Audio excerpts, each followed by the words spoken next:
नमस्कार दोस्तों। आज की कहानी एक बेहद ही खूबसूरत और ख़तरनाक लेडी एस्टेबेलिज किरंजा की है, जिसे the ice lady, the ice cream killer और एसटी किरंजा के नाम से भी जाना जाता है। और इन नामों से यह विश्व में कुख्यात है, जिन्होंने अपने पति और प्रेमी की निर्मम तरीके से हत्या कर दी थी। लेकिन क्यों, इस बात को जानकर आप भी हैरान रह जाएंगे। मगर आप लोगों के मन में यहाँ एक सवाल उठ रहा होगा कि आखिर एस्टेबेलिज किरंजा कौन है और इन्होंने इस तरह के कुकर्म को अंजाम क्यों दिया। तो इन सारी बातों को जानने के लिए इस वीडियो में बने रहिए अंत तक, ताकि आपको भी पता चल पाएगा कि आखिर इस लेडी किलर का कुख्यात होने का मेन वजह क्या था। तो फिर बिना देर किए आते हैं आज की कहानी में। एस्टेबेलिज किरंजा एक मैक्सिकन स्पेनिश प्रवासी थी जो ऑस्ट्रिया के वियना में जाकर रहती थी और वहीं सिलेक्रिया बिस्ट्रो नाम के एक आइसक्रीम पार्लर और कैफे चलाया करती थी। वैसे तो इसका जन्म 6 सितंबर 1978 को मैक्सिको में हुआ था। उनके पिता एक पत्रकार थे और पत्रकारिता के दौरान ही एक बार उसके पिता मैक्सिकन सरकार की इतनी आलोचना कर दिए थे कि इसका अंजाम उसे भुगतना पड़ा था।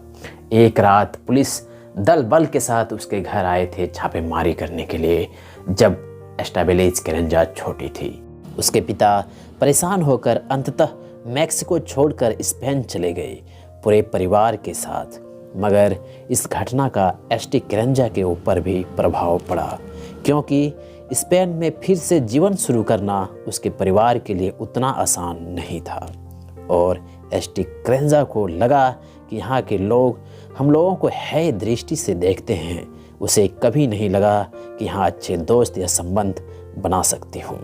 जब एक दिन उसकी माँ ने एक बेटे को जन्म दी तो यह देखने के बाद एसटी किरंजा के ऊपर एक अजीब प्रभाव पड़ा और महज 10 वर्ष की उम्र में एक दिन अपने माता पिता से कहने लगी कि मैं शादी कर बच्चे पैदा करना चाहती हूँ।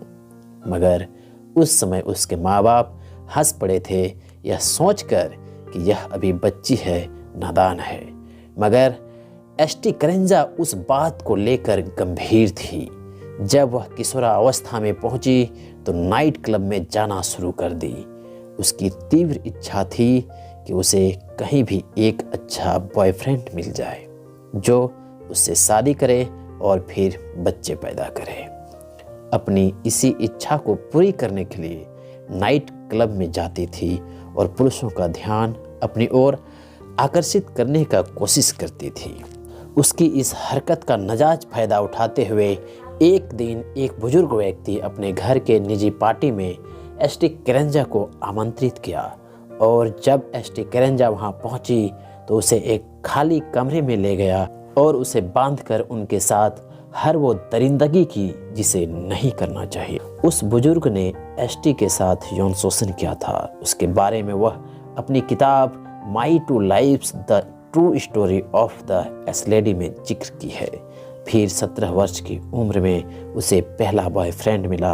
वह काफ़ी खुश थी, लेकिन जब वह उससे शादी करने की बात करी तो इस बात से वह बॉयफ्रेंड इनकार कर देता है, जिस कारण से एसटी किरंजा पूरी तरह से टूट जाती है। मगर एसटी का दिल टूटने के बावजूद भी वह इकोनॉमिक्स से ग्रेजुएशन की पढ़ाई पूरी कर लेती है और अब वह काम ढूंढने लगी थी। तब उसे नूनबर्ग में एक आइसक्रीम पार्लर के दुकान में काम मिला। वह रोजाना काम करने लगी, लेकिन जो भी ग्राहक उसके दुकान में आते तो उसे वह आकर्षित करने का कोशिश करती और हमेशा चैट किया करती थी। फिर एक दिन उसके आइसक्रीम के पार्लर में हॉलगर हॉज नाम का एक सेल्समैन आया और बातों ही बातों में एसटी किरंजा उसके साथ जम गई। हालांकि हॉलगर हॉज की उम्र 36 वर्ष का था, जबकि एसटी की महज 22 वर्ष की। 14 साल लगभग बड़े होने के बावजूद भी एसटी ने उम्र की परवाह नहीं की और उसके साथ अपना प्यारा सा संबंध बना के रखने में भलाई समझी, क्योंकि इस दिन का इंतजार एसटी बहुत दिनों से कर रही थी। हॉलगर हॉज एक फ्रिज सेल्समैन थे, जिस कारण से वह एसटी किरंजा के आइसक्रीम दुकान पर अक्सर आने जाने लगे और दोनों का प्यार अब शादी के बंधन में बंधने ही वाला था, क्योंकि अब एसटी होल्जर हॉज से भी शादी करने की बात की तो होल्जर राजी भी हो गए। फिर दोनों एक दूसरे से शादी कर लिए थे। हालांकि इन दोनों के शादी में दोनों के परिवार वाले नहीं आए थे।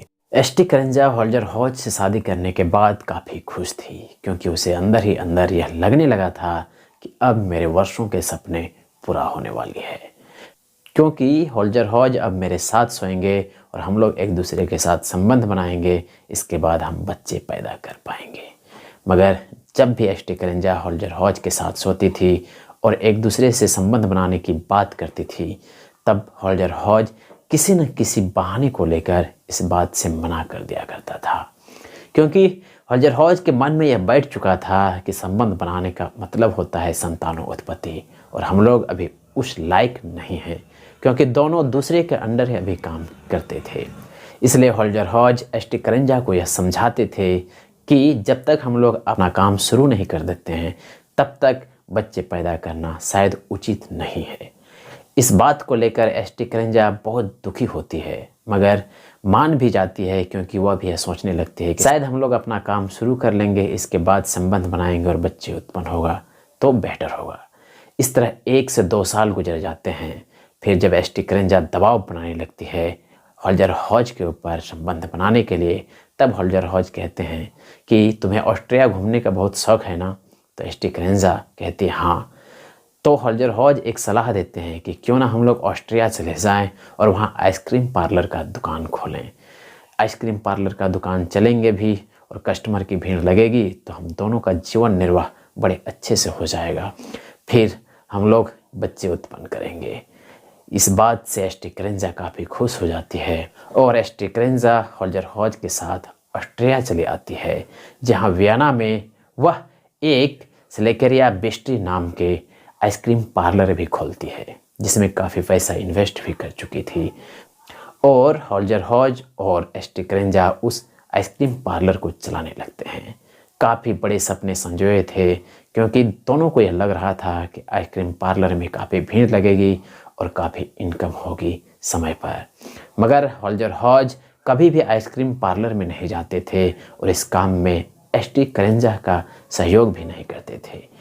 वह दिन भर रूम के अंदर बैठकर हमेशा गेम खेला करते थे। वह आलसी हो चुका था और होल्जर हॉज का वज़न भी लगभग 1 कुंटल 30 किलो के आसपास हो चुका था, जिस कारण से वह भारीपन महसूस कर रहा था और वह रूम में बैठे बैठे सिर्फ गेम खेलते थे।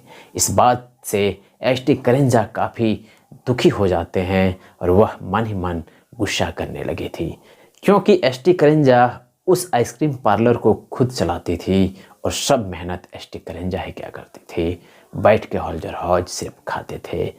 और जब भी एसटी करेंजा होल्जर हॉज से संबंध बनाने की बात करती थी तब वह मना ही करते जा रहे थे। होल्जर हॉज हरे कृष्ण अनुयायी को मानते थे, इसलिए वह सप्ताह में हरे कृष्ण अनुयायी के यहाँ जाते थे अपना नियम पूरा करने के लिए। विवश होकर एसटी करेंजा भी जाती थी उसके पत्नी होने के नाते, मगर एसटी करेंजा हरे कृष्ण अनुयायी को नहीं मानती थी। मगर एसटी करेंजा जब होल्जर हॉज के साथ रात में सोती थी और संबंध बनाने की बात करती थी तो होल्जर हॉज अब यह कहते हुए मना कर रहे थे कि हरे कृष्ण अनुयायी में यह नियम है कि संबंध बनाने का मतलब संतानों उत्पत्ति होता है, और अभी हम नहीं चाहते हैं संतान उत्पत्ति करने के लिए, क्योंकि अभी तक मैंने कोई काम अपना ढूंढ नहीं पाया हूँ, इसलिए थोड़ा दिन और रुको। मगर अब हद की सीमा पार हो चुका था। एसटी करेंजा जब एक दिन अपने आइसक्रीम पार्लर में बैठी हुई थी तब उसके यहाँ एक कस्टमर आते हैं। वह एक सेल्समैन था जिनका नाम था मैनफ्रेड हिंटरबर्ग। वह जब एसटी करेंजा के आइसक्रीम पार्लर में बैठते हैं और आइसक्रीम खाते हैं तब एसटी करेंजा उसे अपनी तरफ आकर्षित करने का कोशिश करती है। फिर क्या, मैनफ्रेड हिंटरबर्ग एक शादीशुदा व्यक्ति थे और उसका भी तलाक हो चुका था, मगर उसके बच्चे थे। वह एसटी करेंजा की भावनाओं को पढ़ लेते हैं और आंखों ही आंखों में सारी बातें बता देते हैं। फिर क्या, एसटी करेंजा तो यह चाहती ही थी और एसटी करेंजा मैनफ्रेड हिंटरबर्ग के साथ निकल जाते हैं घूमने के लिए अपने आइसक्रीम पार्लर बंद करके, क्योंकि एसटी करेंजा अपनी ओर आकर्षित पूरी तरह से मैनफ्रेड हिंटरबर्ग को कर चुके थे और मैनफ्रेड हिंटरबर्ग भी एक तलाकशुदा व्यक्ति था, जिस कारण से वह भी सोच रहा था कि कोई मिल जाए। अब दोनों की बातें आगे बढ़ने लगती है। फिर एक दिन जब एस्टी करेंजा मैनफ्रेड हिंडरबर्ग के साथ घूमने जाती है पार्क में, तब वहाँ बातचीत होती है और मैनफ्रेड हिंडरबर्ग एस्टी से कहने लगते हैं कि क्यों ना तुम अपने पहले पति होल्जर हॉज को तलाक दे दो ताकि हम दोनों एक दूसरे से शादी कर सकें। यह बात सुनकर एस्टी करेंजा कुछ देर सोचती है, मगर वह फैसला लेती है कि यह बात भी सही है, क्योंकि अब तक 3-4 साल हो चुके हैं शादी के होल्जर हॉज से। अभी तक होल्जर हॉज ने मेरे साथ संबंध तक नहीं बनाए हैं, और जब भी हम उससे संबंध बनाने कहते हैं तो वह हमेशा टाल दिया करते हैं, और वह आलसी भी हो चुका है। फिर एस्टी करेंजा अपने पहले पति होल्जर हॉज को तलाक दे देती है, लेकिन तलाक देने के बाद भी होल्जर हॉज उस कमरे से नहीं निकलना चाह रहे थे, क्योंकि वह कह रहे थे एस्टी करेंजा से कि मैं अब तक कोई काम नहीं ढूंढ पाया हूँ, बेरोजगार हूँ, मैं कहाँ जाऊँगा। इसलिए वह उसी कमरे में बैठे रहते थे, गेम खेलते थे, वहीं खाते थे। एस्टी करेंजा होल्जर हॉज से ऊब चुकी थी। फिर दिन आता है 27 अप्रैल 2008 ईस्वी, जब एस्टी करेंजा मैनफ्रेड हिंडरबर्ग के साथ घूमकर वह अपना रूम आई थी। वह देख रही थी कि होल्जर हॉज अभी भी कंप्यूटर में बैठकर गेम खेल रहे हैं। वह गुस्से से उसे चेतावनी देती है कि तुम अभी निकल जाओ मेरे रूम से, क्योंकि अब हम दोनों का तलाक हो चुका है और अब मैं तुम्हें यहाँ रहते हुए बर्दाश्त नहीं कर सकती हूँ। मगर एस्टी करेंजा के इन सारी बातों को होल्जर हॉज अनसुना कर देते हैं और कंप्यूटर पर गेम खेलने लगते हैं। जब होल्जर हॉज एस्टी करेंजा की इस चेतावनी को भी नहीं मानते हैं, तब एस्टी करेंजा एक गन निकालती है, और उसी समय जब होल्जर हॉज कंप्यूटर में गेम खेल रहे थे, पीछे से उसके सर में 3 गोली मारती है। 3 गोली लगने के बाद होल्जर हॉज की मृत्यु उसी जगह पर कुर्सी में बैठे ही हो गया था। मगर एस्टी करेंजा के अंदर उतनी साहस नहीं थी कि उसके शव के साथ वहाँ वह रुक पाती। फिर वह मन को बहलाने के लिए दरवाज़ा बंद करती है और निकल जाती है घूमने के लिए अपने दोस्त के पास। फिर जब वह वापस आती है, तब वह मन ही मन सोचने लगती है कि आखिर होल्जर हॉज के इस सब को मैं क्या करूं, कैसे यहाँ से छिपाऊं। उसके मन में एक आइडिया आता है कि क्यों ना इसके ऊपर पेट्रोल डालकर इसे जला दिया जाए।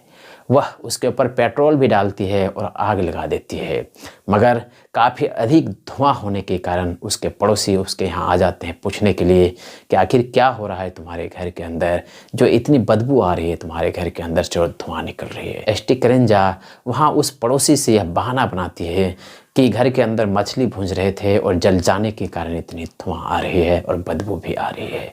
यह बात सुनकर उसके पड़ोसी मान जाते हैं और वहाँ से निकल जाते हैं, मगर अंदर होल्जर हॉज के शरीर जल रहे थे। फिर एस्टी करेंजा धुआं को कम करने के लिए होल्जर हॉज के शरीर के ऊपर पानी डालने लगती है, ताकि पड़ोसी को और अधिक बदबू और धुआं दिखाई ना पड़े उसके रूम के अंदर। लेकिन होल्जर हॉज का जो शव था वह अभी आधा भी नहीं जला था। फिर एस्टी करेंजा वहाँ बर्दाश्त नहीं कर पा रही थी। वह रूम बंद करती है और अपने दोस्त के पास चली जाती है घूमने के लिए। फिर जब वह वापस आती है, तब वह अजीब तरकीब लगाने लगती है, मगर वह होल्जर हॉज को उस कुर्सी से नीचे खींच नहीं पा रहे थे, क्योंकि होल्जर हॉज का वज़न 1 कुंटल 30 किलो था, जबकि एस्टी करेंजा की वज़न महज 45 से 50 किलो। इतनी अधिक वज़न एस्टी करेंजा उठा नहीं पा रही थी। इसलिए वह जाती है हार्डवेयर के दुकान में और वहाँ से उस सब को काटने की सारी सामान लेकर आइसक्रीम पार्लर में वह अपने रूम पहुँचती है और रूम बंद कर होल्जर हॉज के अधजला सब को छोटे छोटे टुकड़े में काटने लगती है, और काट कर उसके छोटे छोटे टुकड़े को बाल्टी में डालकर उसे कंक्रीट से जाम कर देती है।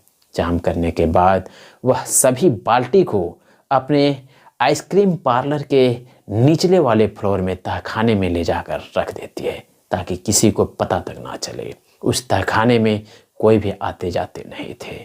जब होल्जर हॉज के शव को अच्छे तरीके से निपटा दी थी एस्टी करेंजा, तब उसके सांस में सांस आई थी और वह अब क्लीनर के माध्यम से फर्श को साफ करने का जी तोड़ कोशिश कर रही थी, और वह लगातार 10 से 15 दिनों तक उस फर्श को साफ की थी जहां होल्जर हॉज के शव को काटी थी। मगर अब तक किसी को किसी भी बात का पता नहीं चल पाया था और एसटी करेंजा इस काम को अंजाम देने में अच्छे तरीके से सफल हो चुकी थी।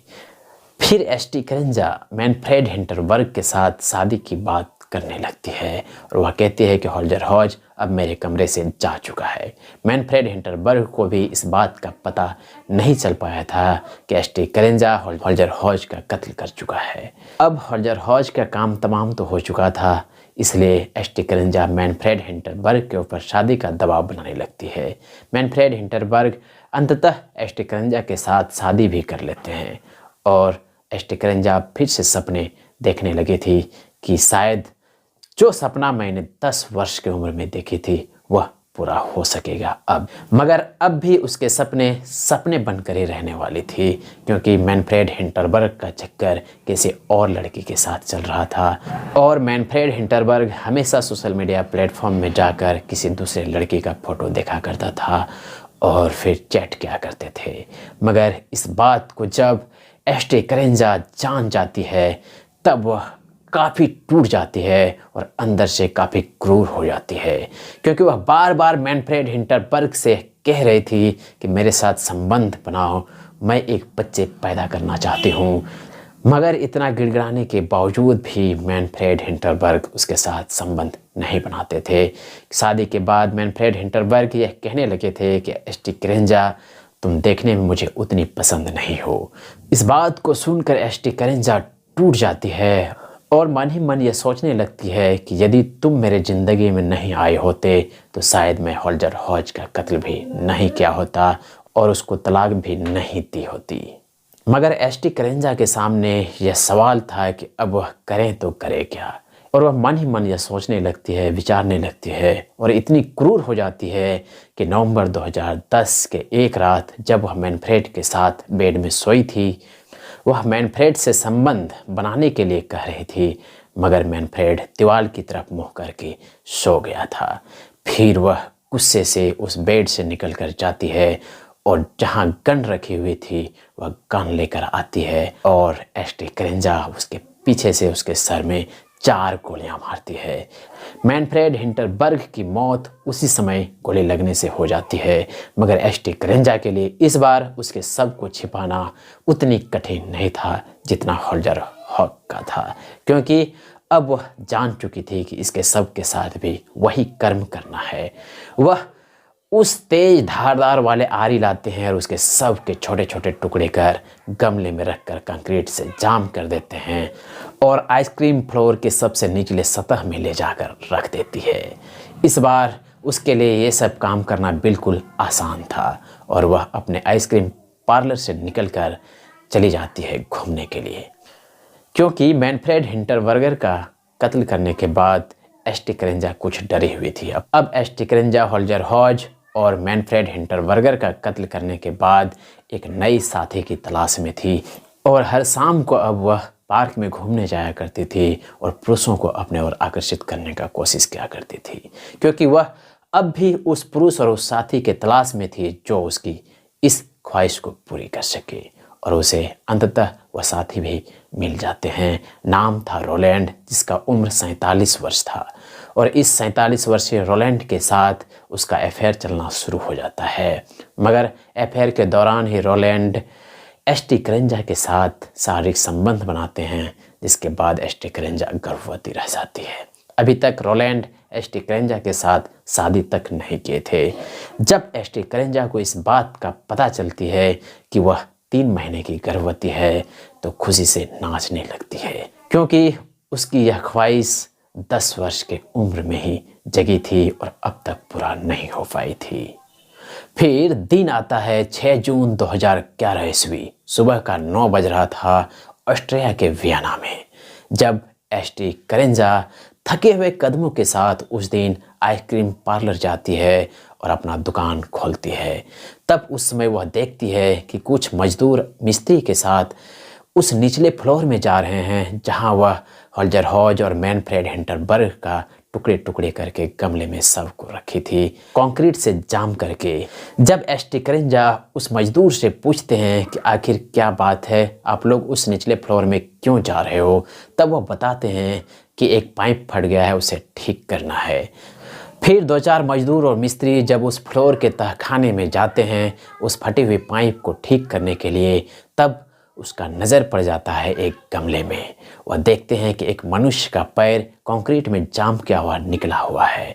जब वह देखते हैं तो हैरान रह जाते हैं और एक दूसरे से बातचीत करना शुरू कर देते हैं। बातों ही बातों में एसटी क्रेंजा तक खबर पहुंच जाती है। तब वह सोचने लगती है कि अब मैं क्या करूं।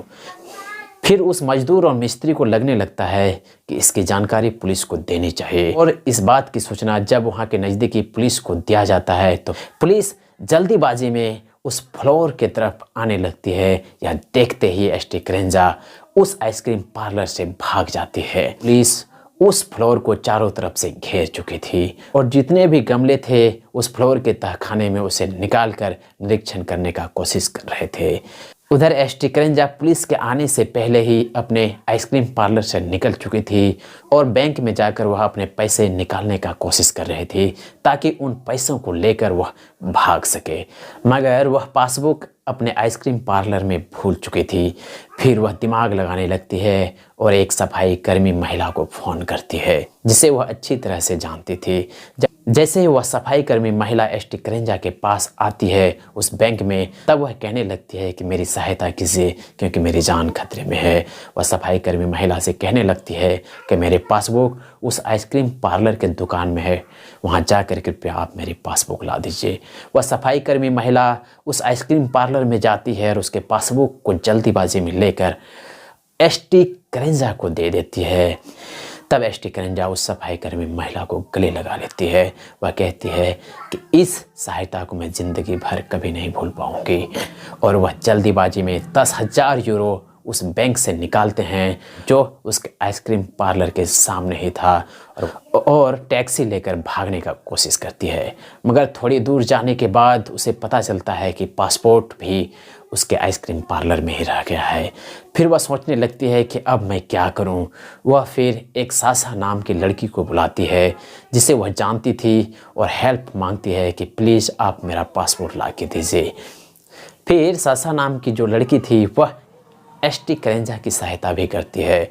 वह आइसक्रीम पार्लर जाकर उसके पासपोर्ट को निकाल कर लाती है और एसटी क्रेंजा के हाथ में दे देती है।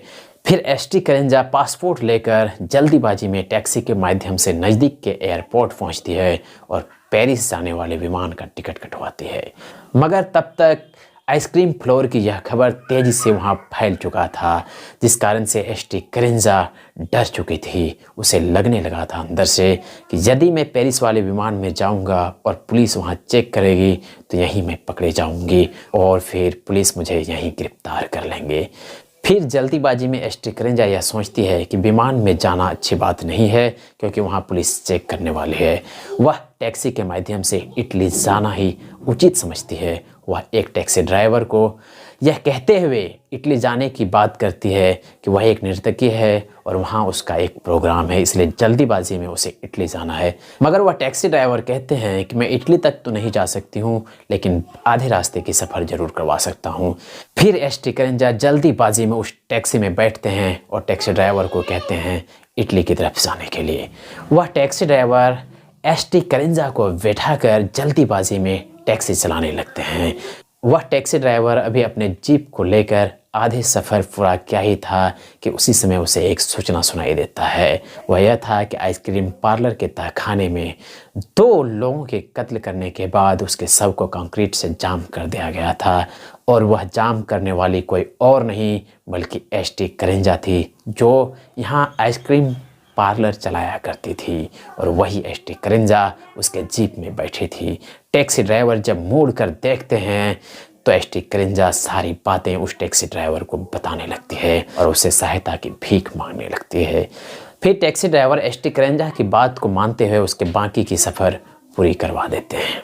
मगर वह टैक्सी ड्राइवर एसटी क्रेंजा को केवाजो तक ही पहुंचाते हैं कि वहां शाम हो जाती है, और वह ड्राइवर कहने लगते हैं कि अब बाकी का जो सफ़र है वह दूसरे टैक्सी से करना पड़ेगा। फिर एसटी क्रेंजा उस टैक्सी ड्राइवर की बात को मान जाती है, मगर अधिक शाम हो चुकी थी, जिसको देखते हुए एसटी क्रेंजा उस टैक्सी ड्राइवर से कहने लगती है कि एक रात बिताने के लिए आप अपने नाम पर एक होटल में कमरे बुक कीजिए जहां मैं एक रात बिता सकूं और मैं अगले सुबह होते ही केवेजो से उड़ीन के लिए दूसरा टैक्सी पकड़कर चली जाऊंगी। यह बात सुनकर वह टैक्सी ड्राइवर एस्टिक्रेंजा की बात को भी मान लेते हैं और वह अपने नाम पर एक होटल में एक कमरे बुक करवाते हैं। वहाँ रात भर एस्टिक्रेंजा डर से सोई नहीं थी और डर कर बिताई। सवेरे होते ही एस्टिक्रेंजा उस टैक्सी ड्राइवर को धन्यवाद देती है और वहाँ दूसरी टैक्सी पकड़कर उड़ीन के लिए निकल पड़ती है। जब एस्टिक्रेंजा उड़ीन पहुँचती है तब वह सोचने लगती है कि अब मैं क्या करूँ। उड़ीन पहुंचकर वह एक ब्यूटी पार्लर में घुसती है जहां वह अपने हेयर कटवाती है और अपने रूप को बदलने का कोशिश करती है। जब एस्टिक्रेंजा उस ब्यूटी पार्लर से मेकअप करवा कर निकलती है तब वह एक इवान नाम के संगीतकार के पास जाकर 2 दिन तक उसके घर में रहने देने की सहायता मांगती है और बहुत प्रार्थना करने के बाद वह संगीतकार इवान एस्टिक्रेंजा को 2 दिनों तक अपने घर में रहने देने की बात को मान लेते हैं। लेकिन जब एक रात एस्टिक्रेंजा सोई हुई थी तब इवान को यह शक हो जाता है कि यह जरूर कोई अपराध कर कर भागी हुई है क्योंकि इसके चेहरे में काफ़ी डर है। तब इवान 10 जून 2011 ईस्वी को पुलिस को फ़ोन कर इस संदिग्ध के बारे में जानकारी देते हैं। फिर पुलिस जल्दीबाजी में इवान के घर पहुंचते हैं और एस्टिक्रेंजा को गिरफ्तार कर लेते हैं। मगर उस समय एस्टिक्रेंजा 3 महीना की गर्भवती थी और रक्तस्राव हो रहा था क्योंकि बहुत भाग चुकी थी और बहुत डरी हुई थी। रक्तस्राव को देखते हुए उसे अपने बच्चे की चिंता सताने लगती है कि कहीं यह बच्चा भी खो ना दूं, जिस कारण से पुलिस जब उसे गिरफ्तार कर पूछने लगती है तब वह अपने सारे गुनाह को कबूल कर लेती है। वह कहने लगती है कि मैंने ही होल्जर हॉज और मैनफ्रेड हिंटरबर्गर को मारकर उस आइसक्रीम फ्लोर के तहखाने में गमले में डालकर कंक्रीट से जाम कर दी थी। पुलिस जब इस बात को सुनते हैं तो दंग रह जाते हैं। फिर एस्टिक्रेंजा को उड़ीन इटली से ऑस्ट्रिया प्रत्यार्पण कर दिया जाता है जहां उसके ऊपर मुकदमा दर्ज कर उसे जेल भेज दिया जाता है। मगर यह मामला अब अदालत में चलने लगती है। मगर इसी बीच जनवरी 2012 ईस्वी में एस्टिक्रेंजा जेल के अंदर ही एक बेटे को जन्म देती है जिसका नाम वह रोलैंड रखती है क्योंकि उसके पिता का नाम रोलैंड ही था। जब उसके पिता को इस बात की जानकारी मिलती है तब वह जेल के अंदर ही एस्टिक्रेंजा से शादी कर लेते हैं। मगर उस बच्चे को वहाँ रहने नहीं दिया जाता है। उस बच्चे को एस्टिक्रेंजा के माता पिता के पास दे दिया जाता है और उस बच्चे का पालन पोषण भी एस्टिक्रेंजा के माता पिता ही कर रहे हैं। इधर अदालत में नवंबर 2012 ईस्वी को एस्टिक्रेंजा के केस की सुनवाई होती है और लगातार 4 दिनों तक विचार विमर्श करने के बाद एस्टिक्रेंजा को आजीवन कारावास की सज़ा सुनाई जाती है और अब वह ऑस्ट्रिया के जेल में आजीवन कारावास की सज़ा काट रही है। मगर आजीवन कारावास की सज़ा काटने के दौरान ही एस्टिक्रेंजा एक किताब लिखती है। उस किताब का नाम है my two lives the true story of the ice lady. इस किताब में एस्टिक्रेंजा खुद की ज़िंदगी के बारे में बताती है और वह किस प्रकार से होल्जर हॉज और मैनफ्रेड हिंटरबर्ग के साथ रिलेशनशिप में था और किस प्रकार से उसकी हत्या की थी और उसके साथ क्या क्या व्यवस्था आई थी ज़िंदगी में। इन सारी बातों की जानकारी इस किताब में लिखी है एस्टिक्रेंजा ने। मगर फिलहाल वह ऑस्ट्रिया के जेल में आजीवन कारावास काट रही है। तो यह थी कहानी एक खूबसूरत और ख़तरनाक लेडी एस्टिबालिज़-कैरेंजा की जिन्होंने अपने पति और प्रेमी की निर्मम तरीके से हत्या कर दी थी। और एस्टिक्रेंजा के बारे में आपका क्या राय है अपनी राय कमेंट सेक्शन में ज़रूर दीजिएगा और यह कहानी आप लोगों को कैसी लगी यह बताना नहीं भूलिएगा क्योंकि आपका फीडबैक हमारे लिए बहुत ही महत्वपूर्ण है क्योंकि आपके फीडबैक के कारण ही हम हर एक वीडियो में इम्प्रूव करने का कोशिश करते हैं। और यदि आप लोग इस चैनल पर नए हैं तो इस चैनल को सब्सक्राइब ज़रूर कर लीजिएगा।